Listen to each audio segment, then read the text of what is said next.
Hey everyone, welcome back to another Citrico Central show. I'm George, the Disney Italiano, your host with the most. Today, I got my boy OG55 from other than Orange Grove 55. Yes, We're going sir. to talk about the Muppets. I got actually a great question during one of my Citrico Central lives from Sean Narani, and they were asking, and it was a great question, and I could have easily just answered it like right there and then, but it kind of had me a little bit pondering, and I thought, you know what, I think this can kind of be a great conversation piece, and I thought, well, who better than to have a great conversation with than my boy OG. So before we dive into it, OG, so glad to have you back on, bro.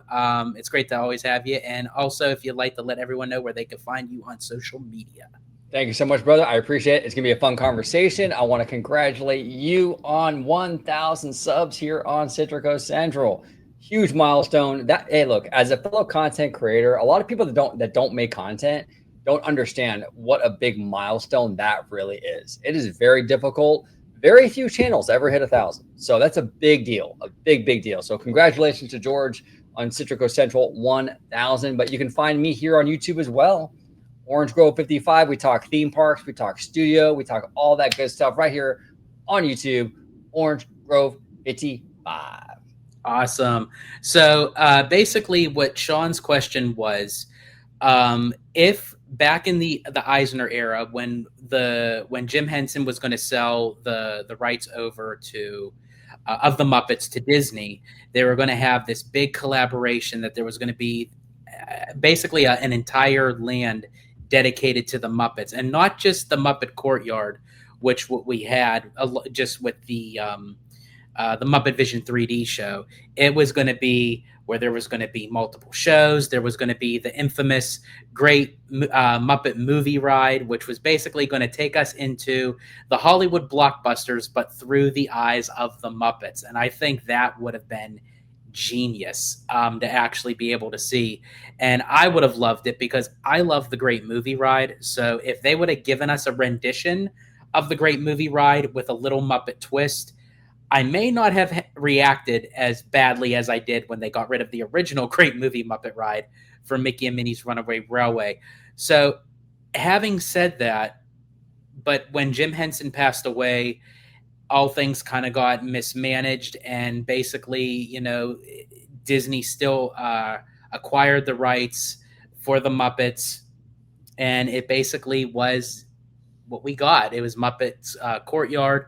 There was a live stage show production for a short period of time, and then we got Muppet Vision 3D, which was a classic. I love Muppet Vision 3D. I love the Muppets, but if the main question is recently, Muppet Courtyard has gone adios for Monsters Inc., the new Monsters Inc. land that's taking over that space.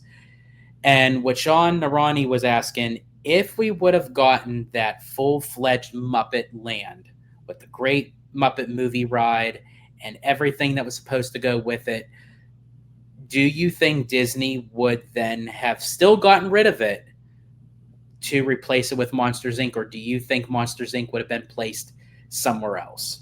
Yeah, So I think on that.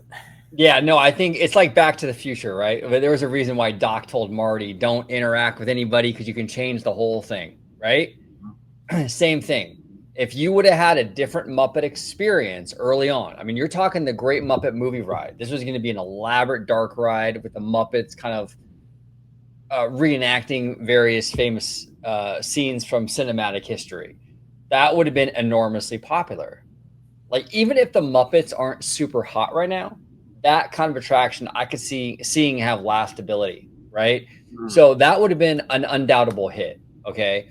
And they wouldn't have wanted to get rid of that, in my opinion. Now, look, this is all speculation. We're assuming on top of assuming. There's a lot of assumptions being made here. But I mean, I think that kind of attraction would have done very well. Now, look, here's the thing.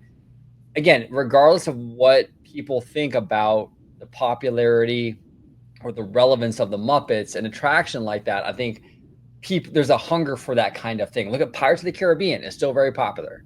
You know what I'm saying? Waterworld. I mean, that franchise is really not even there's no relevance in Dead in terms the of water. it's dead in the water. You know what I'm saying? Well said. Dead in the water. And that stunt show is one of the most popular stunt shows of all time, and one of the most popular things at Universal Studios Hollywood. So even with the Muppets not being super relevant with, say, Gen Z or what have you, I still think a Muppet movie ride would have been enormously popular, and that would have been hard for Disney to go in there and bulldoze that. You know, it was easier for them to do it this time because it's just a 4D, quote unquote, a 3D 4D experience. Mm-hmm. You know, these things have a shelf life, and honestly, as much history is put into Muppet Vision, and like, you know, it's Jim Henson's last work and all that, it probably lasted longer than it probably should have. I think it lasted longer than it should have because of the Jim Henson connection. Mm-hmm. But really, these 3D shows don't have an enormous shelf life. They age really poorly, and so I think that that's one of the big reasons why it was so easily replaceable with monsters. But if you had an elaborate dark ride like the Great Muppet Movie Ride, you wouldn't have had that. They would have found somewhere else for Muppets, almost certainly. In my opinion, I don't think they would have bulldozed that.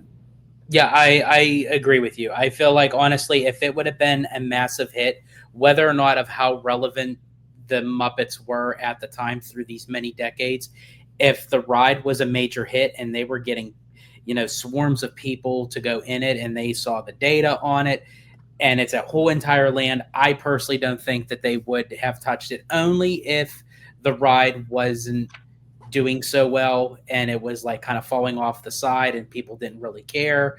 As long as they managed it well, I could definitely see it staying where it was supposed to go. And yeah, and I do believe Monsters Inc. would have been still placed in the studios, but it would have been relocated because for a long time, the initial concept that was Monsters Inc. was supposed to replace Rock and Roller Coaster. Right. And now Muppets is replacing Rock and Roller Coaster because Monsters Inc. is going in the place where they were. So I think that's so funny that it's like a complete 180 spin of like where these attractions were going. But I think Monsters Inc. I feel like would have gone either in the place of where Rock and Roller Coaster was, and they would have extended where the expansion pad is that's behind Star Wars Launch Bay, which now they are revamping the animation building again, which I'm very excited for. I'm so glad Disney decided to do that, to be honest. Um, and I feel like that's where Monsters would have been. Now, having said that, the Muppets is now replacing Rock and Roller Coaster.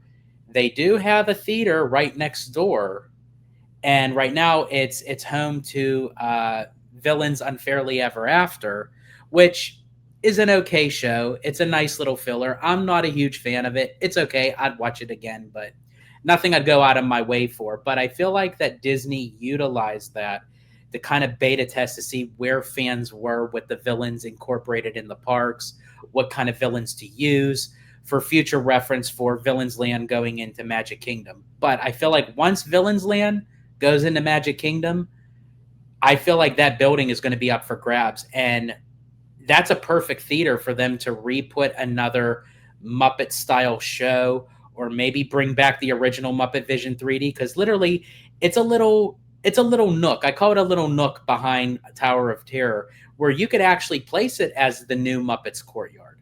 But what would say you on all that, bro? No, I think that's a great idea. I think that would be great. I think that you could put Muppet Vision back in there. You can add a new Muppet show. I mean, is that theater big enough to? Now, here's the thing. This is I might be ruffling some feathers here because I know a lot of Disney fans don't like massive changes, but I mean, what if we were to bulldoze that building? Could they build an attraction there? They could if they wanted to. I think honestly, if they bulldoze the building and they kind of utilize a little bit of the backstage area, they could put something indoor, maybe like a dark ride or something. I Because mean, that's a when it possibility too. because when it was Lightning McQueen's Racing Academy, the inside the theater felt more opened. They had like bleacher seats and the stage was more opened. It didn't really seem like it was a pretty big theater, but not huge. But of what they did with it now, and they actually have theater rows and theater seats with a full fledged stage and a screen and everything. I can kind of see them if they wanted to put a show in there with the Muppets. I could see them doing something like that, or of what you suggested, if they did scrap the whole building, I think they can get maybe like a C or D kind of dark ride in there if they wanted to. And that's a possibility too. I mean, I know a lot of people would maybe not like that because you're losing entertainment, and that's a fair argument. But I mean, we have to kind of consider all of our possibilities, And so you could do a stage show. You could probably do a small dark ride or something. That's pretty cool. One thing that I do want to bring up too, we talk about the Great Muppet Movie Ride, right? Which was planned in the Eisner era. The Eisner era was ripe with ideas that just died a dog's death, that never saw the light of day. So we had that. We had Westcott, which is my favorite of all the dead ideas. I'm notorious for missing Westcott. But here's the other thing: we also lost a cool Roger Rabbit attraction with the Baby Herman buggy ride that we were supposed to get. Yeah. We were going to get a Dick Tracy ride. I mean, this is the thing. Eisner had so much stuff that they promised with the Disney decade and all that stuff we never got. And the reason why I'm bringing this up is because it's very easy nowadays for people just to kind of crap on modern Disney when it comes to like, oh, well, the concept art isn't exactly what there's, I mean, the reality isn't exactly like the concept art and yada, yada, yada. And they canceled this project and they canceled that project. Fandom, this has been going on for a long time. We're talking the Eisner era. Some people in the Disney community weren't even born yet when some of this stuff was announced. This has been decades. They've been doing this, promising and not following through. Indiana Jones Adventure was supposed to have like 3 attractions going through that show building: the railroad, the Jungle Cruise, Indiana Jones Adventure, and a minecart coaster. We're all supposed to share that same show building. And it never happened. There were some dope ideas in that era that just never saw the light of day. So I get it. It's disappointing when things don't pan out, but this is not a Bob Iger exclusive, or even a Bob Chapek exclusive. These things have been happening for decades where Disney will promise and then quietly cancel it, which it sucks, but I mean, I want to put that out there, Yeah, you're right. Because with the Eisner era, there was the infamous Disney decade. And it was like the Disney decade was a whole decade of promised hopes and dreams that got like crushed when we were supposed to get all the stuff that you had mentioned. Beastly Kingdom was supposed to go into Animal Kingdom, which then stayed as Camp Mini Mickey until they figured out what they were going to do with it, which then became Pandora. So yeah, I mean, and no disrespect to Eisner, but it was still true that he had ambitious plans. There were a lot of big projects that were, in the pipeline, rear and ready to go, and majority of them got shafted, and it was like, and that's where I always say there's good and bad, pros and cons with anybody that comes in to run this company, because it's not just a one-trick pony. The Walt Disney Company is huge. There's so many arms and legs to the center core of it that one person's forte could be like much stronger in the studio division than the parks, or someone else could be the parks over the studios. One that would know how to do the financials or the streaming service. Like, so you can't expect one person to know how to do. You want someone that knows how to do their job to the best of their ability, but you can't say that someone is going to be absolute perfect all the time, no matter what, just because it's the name of Disney. Right. And Disney has a long history of trying to get fans excited by making announcements early. And that's cool. And it's even more so now, ever since I think 2009, right, when D23 came about and we had the expo, and now they're called the fan event. But now Disney has an obligation to announce early, because you have the expo every 2 years, or the fan event every 2 years, and you have Destination D23. So, they have this obligation to sort of announce things. Well, when you announce things, 4 and 5 years in advance, you're going to have changes in that creative process. You're going to have changes to those plans. And the issue is a lot of fans get mentally married to concept art, and that's exactly how it needs to look in person. See, now Universal is more true to their concept art, but Universal doesn't announce the dang thing until they're 6 months already building it. Right. So the piece of concept art that you're actually seeing is the final rendering that they all greenlit to say, okay, this is what's going to be built. Right. They're already building the thing. I mean, this Fast and Furious Hollywood Drift in Hollywood wasn't announced until they started digging it up, digging the hillside up. You know what I'm saying? So it's like, Universal doesn't have, Universal Con or Universal Fest or whatever, where it's just an expo for all their stuff. So they can get away with that. They can start building these things and just announce it when they're halfway through the project, and it works for them. But, Disney's different. It's a different animal. They'd love to announce things way early, but that leads to fans getting disappointed. Yeah. And Disney did it to themselves, because you're right.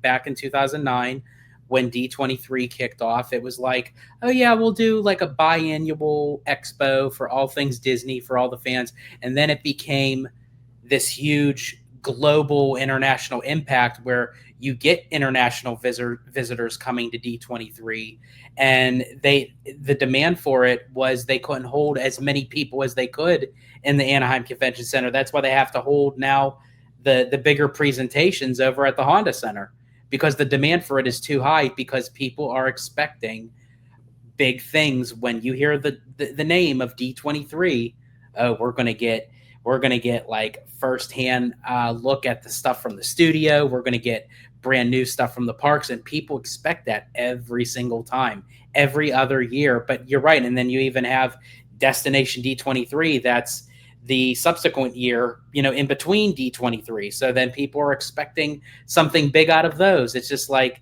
but Disney sets themselves up for that, though. Right. They do. They set themselves up, and that's the thing. They announced all that stuff. Josh Giamaro came out on that stage a year ago at D23 and gave fans the world on a stick, or the moon on a stick, I think the saying is, right? He threw everything at it. We were floor side. We had great seats. We were going nuts on that floor. You know what I'm saying? But we were getting all kinds of stuff for Disneyland and Disney World, and the cruise lines were, it was crazy. But now they have to deliver. You know what I'm saying? And now the real work begins. So are these attractions going to live up to what was promised to us? Is that Coco boat ride, which Josh Giamaro said was on par with Pirates of the Caribbean? Can they deliver on that? I hope they are. I'm rooting for them to deliver on that. There's a lot of people out there who just kind of almost root for Disney to fail. You know what I'm saying? Yeah. And I'm not one of those people. I want to see Disney do very, very well. But when I'm criticizing Josh, it's not coming from a place of yeah, I hope he fails. It's coming from a place of no, I'm really actually concerned. But I want nothing more than for him to hit a home run. I want this Coco boat ride to hit the biggest damn home run you've ever seen. You know what I'm saying? I want it to do that. But I'm nervous because I feel I think that he announced a bunch of stuff at the expo because he wanted to win over fans and get clout because he's running for CEO. So I feel like they announced first and we'll figure it out later is sort of the vibe I'm getting. So it makes me nervous. So with all these projects, do you think it's also a little bit nerve-wracking that no matter how the outcome turns out, whether he becomes CEO or he doesn't become CEO, could that have a major impact in a negative way towards all these projects? Because if he does become CEO, then he's like, okay, I got what I wanted. We can relax now.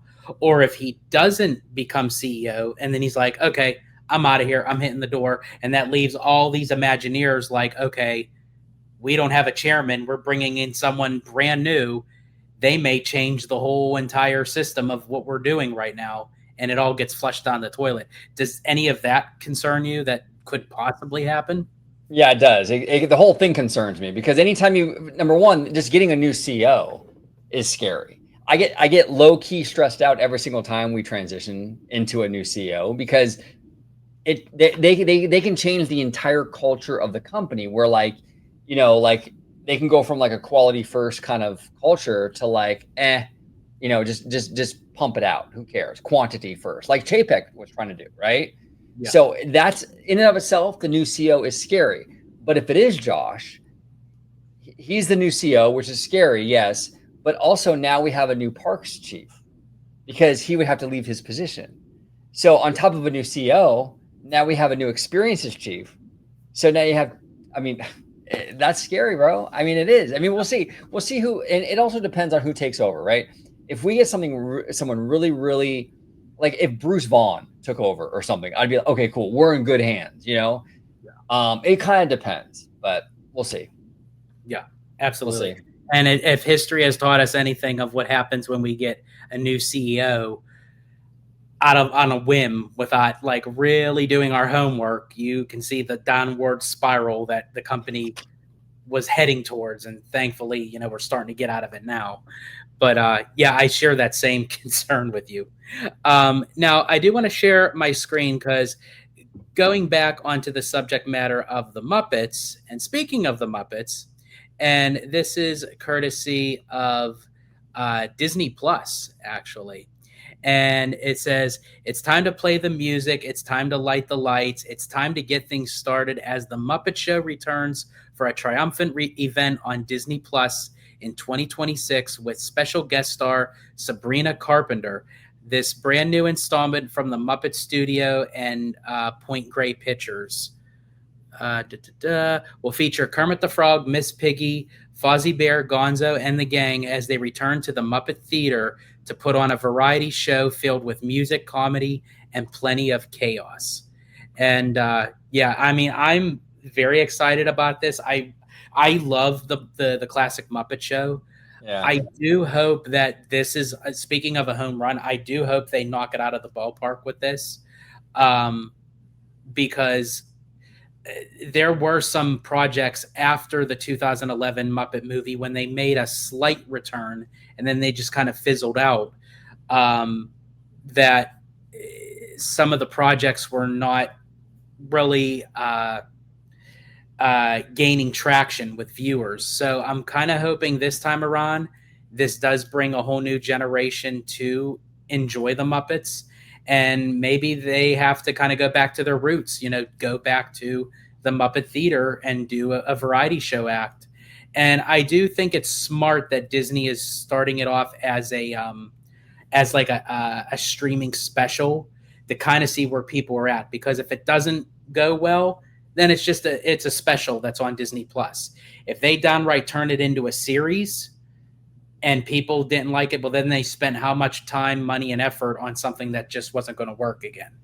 So Yeah. I think this is kind of them, like, again, beta testing the waters to see how relevant this could be. And if it kicks off, then I think this special is basically a startup point for a new series.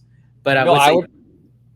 Yeah, no, I would agree. I think they're beta testing this to see if this does really, really well. We'll probably see a maybe they'll green light like 4 or 5 more episodes or something to that effect. Now I'm gonna say something that I think most fans will disagree with, but I've always said this. People, one of the most popular opinions to have in regards to the Muppets is like Disney gave up on the Muppets. They don't really care about the Muppets. They're not trying. I have to push back on that because I feel like the Muppets have not been relevant in a long, long time, and I feel like even though the Muppets are not relevant, Disney still churns out content. We got multiple movies. I know they tried to do a couple shows and all that. We're even getting a Muppet retheme of Rock and Roller Coaster. I feel like Disney has made a lot of attempts with the Muppets. I just feel the Muppets are very much a remnant of the 70s and 80s. And a lot of the younger generations, some millennials, and especially like the Zoomers and stuff, they're not really connecting with this franchise. Now, I hope that changes because I think that it's a beautiful franchise. But I don't think the issue with the Muppets is that Disney hasn't made enough Muppet content. Believe me, they've lost a lot of money trying to make the Muppets a thing again. And show after show, movie after movie, I think aside from that 2011 Muppet movie, everything else kind of flopped.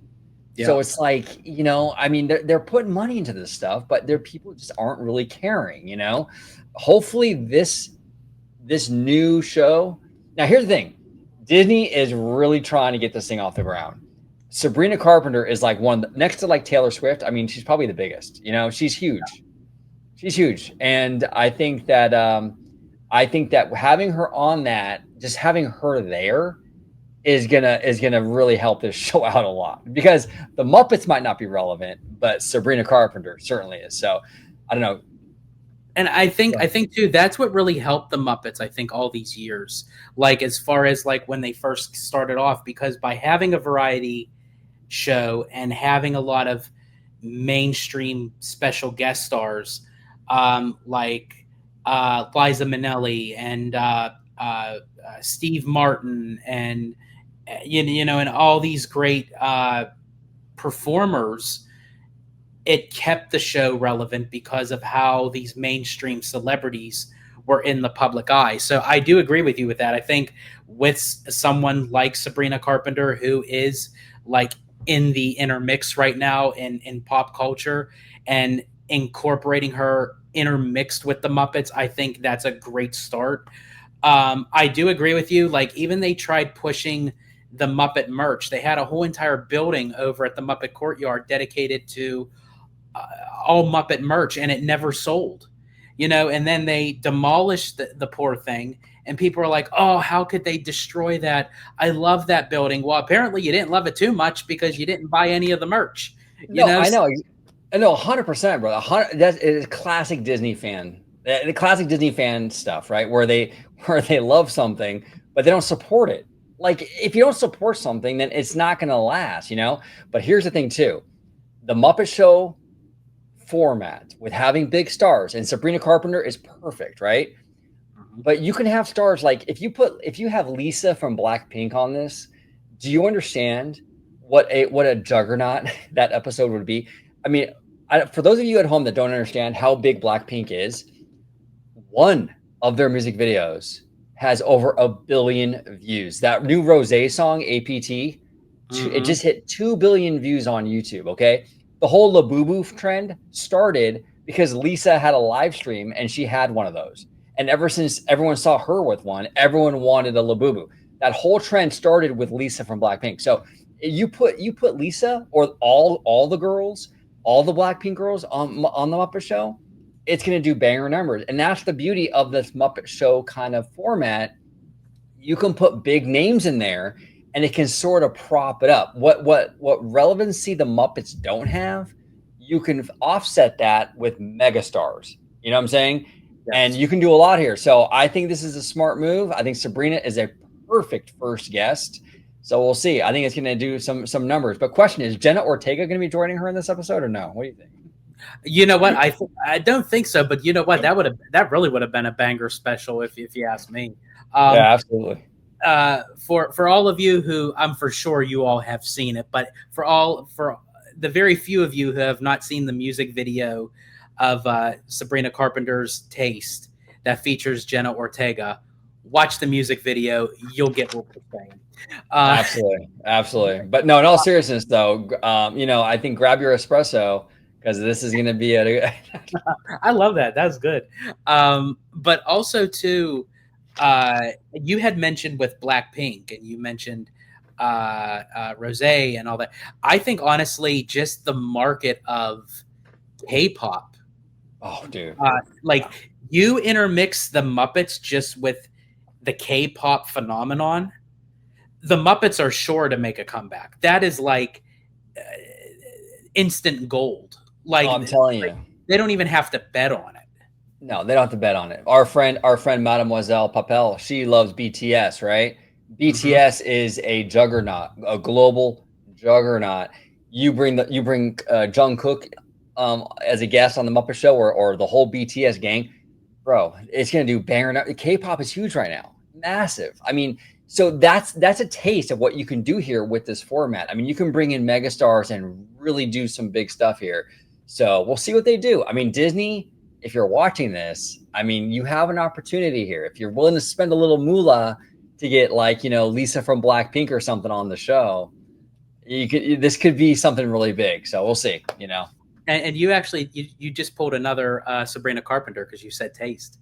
Yeah, there you go. Exactly. There you go. Yeah.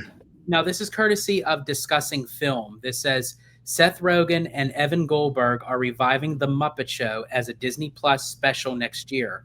Will also star and be produced by Sabrina Wow. Carpenter. And they actually come right out and say it. The goal for the special is to greenlight a new season of the iconic series. And I'm telling you, it probably will happen because she's there. Yeah. Just having her show up, this show is going to do well, in my opinion. And I could be wrong, but she's huge right now. Yeah, and I, I you mean, know, Seth Rogen and Evan Goldberg. I mean, their writing style, like when they're together. I mean, I know this probably isn't like the best route to kind of compare to the Muppets, but I mean, they did do Super Bad together. So I one of mean, my favorite movies, by the way. it is one of mine too.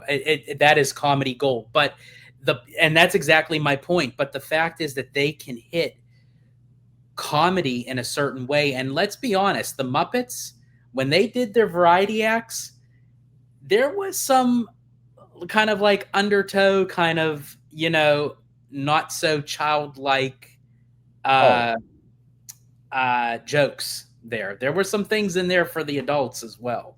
oh, 100%. That's what I love about the Muppets because they do have it's definitely for kids, no doubt, but they have some stuff for the adults that'll go over the kids' heads and for the adults, right? Kind of similar to that of like a lot of what Warner Brothers used to do with their animation. Like Looney Tunes and like Animaniacs and all that, they kind of have that same kind of thing where it's like, yeah, it's definitely appropriate for kids, but like the adults will pick up on some stuff and be like, haha, that's pretty good. You know what I'm saying? So Yeah, yeah, exactly. we'll see because I think this has a lot of potential, bro. I do. And having Sabrina on there, the first episode, I think they're doing it right. And so I don't want to hear it from fans. Oh, well, Disney doesn't care about the Muppets. They're getting Sabrina freaking Carpenter on the first episode. Okay, don't tell me they don't care about the Muppets, please. Do you know how expensive that probably is? Oh, I can imagine. Now, do you also think too, with Sabrina starring and producing, that means she has taken an interest in the Muppets? Because when you're producer, you're putting faith in a project that you're really putting, yourself into it. So she must be a huge fan of the Muppets. But do you think that also leads into a gateway of what is to become with uh, Rock and Roller Coaster starring the Muppets? Because we know Electric Mayhem is going to be performing all these uh, songs, current songs, and everything. Could we potentially see even like Sabrina Carpenter kind of like infuse maybe even like her songs, like where Electric Mayhem sings like their version of Espresso or I something? think it's a definite possibility. And here's the thing: you think it's a coincidence that we're getting a new Muppet Show revival with Sabrina Carpenter and we're getting a Muppet Rock and Roller Coaster. Like Disney is the synergy machine, the IP flywheel, as our friend Seymour Duck always says, right? You think that's a coincidence? I don't think it's a coincidence at all. I think that they want that. They want that. They want to be able to have the stuff from the new show go into the new attraction, I think. And they're testing everything. We'll see. But no, I think there's huge potential for this. Yeah. I'm really, really rooting for it because I feel like the younger generation doesn't care about this franchise. And I think that this might be the thing, So we'll see. But you got to get the right guest stars on there. I'm telling you, the K-pop stuff is huge. And I'm sure people at home, comment down below. Who do you think is good to have on this Muppet Show to really boost the interest for younger people to check it out? I'm very curious what people say. Yeah, I'm curious too. And I think, yeah, we kind of got like in the right direction. I think Sabrina Carpenter, you had mentioned like Blackpink, BTS, like anybody really in the K-pop community. You even mentioned Taylor Swift. I know there's Oh man, a lot of people that don't really care for her music, but she has a big following. I mean, the Swifties. I mean, she's still very much relevant. I mean, you get someone like her, you just, I feel like there is potential for the Muppets to make a major comeback. And honestly, I think the fact that Disney is trying again really shows that they really do care about the Muppets they and they do. really want to see it work. But Oh, it's they us, do. the fans, as the community, we have to accept it. We have to allow it to make it to work. You could have so many big names in there from like Hollywood and stuff. And I mean, I think even like back in the old days, right? Like the first Muppet Show, like they didn't have just like young people celebrities, right? I mean, they had like people that were like big. I mean, they had like Mark Hamill and like right. I mean, it wasn't just. I think even like Snoop Dogg, not in the old show, but didn't like Snoop Dogg or something do like a Muppet thing a while back I or think that something? he did like a cameo. Yeah, a lot of celebrities do something with the Muppets. I mean, Selena Gomez was part of the Muppet movie back in 2011. In the original Muppet Show, Elton John was on there. I mean, there were countless celebrities That's what that I'm had saying. some sort of connection to the Muppets. Yeah, I would love to see them bring these big names in there, like the big names of today. You know, I think it'd be fun to see them interacting with the Muppets. I don't know. We'll see what happens. But Sabrina's a great start. It's a I really agree. really great start. And interesting fun fact too is actually the Muppets now are under the management of Imagineering. It's not the studio. I believe it's Imagineering who runs the Muppets. Last Oh, I heard. I don't know if that's changed, but the last I heard, it's an Imagineering IP essentially right now. that's interesting. Well, Yeah. I mean, hey, if it didn't work before in that route, I mean, maybe WDI can make it have a great comeback if that's the Yeah. case. Yeah. 100%. 100%. So we'll see, but good news. Yeah, absolutely. Well, bro, thank you so much for coming on and joining me in this great topic and great question. And shout out to Sean Narani for Yes. bringing this question to my attention, so that way we can kind of deep dive. And obviously, we did have a great conversation on it, which that's exactly what I wanted. And that question really deserved its own episode. So thank you so much, Sean. Greatly appreciate it. And OG, again, always it's a pleasure to have you on Citrico Central. If you want to let everybody know where they can find you on social media, sir.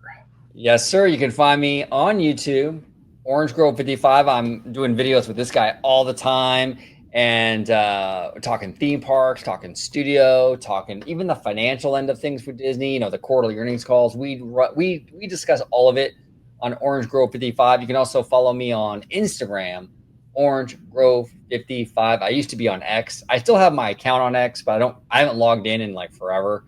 So you can follow me on X. I can't What? imagine why. I can't Yeah, I imagine. know. Yeah, X is not toxic or unhealthy at all, right? You know, totally healthy environment to just be in all day long, right? Yeah. No, I'm good. I feel much better without it. But I do have an account over there, but mostly just YouTube here and Instagram is where you can find me. So check it out. Awesome. And thank you, everyone, for joining us today. Please comment down below on everything that we discussed. The question from Sean Narani, what do you guys think? Do you think the Muppets would have stayed if it was a full-fledged land like we were supposed to get in the Eisner era that Monsters Inc. is replacing? Or do you think Monsters Inc. would have went somewhere else? What is your take on the Muppets making a comeback with the new Muppet Show presentation with Sabrina Carpenter? We'd love to hear from you. Thank you so much. I am George, the Disney Italiano. And as I always say in Disney Italiano fashion, stay safe, stay healthy, stay Disney. Italiano out.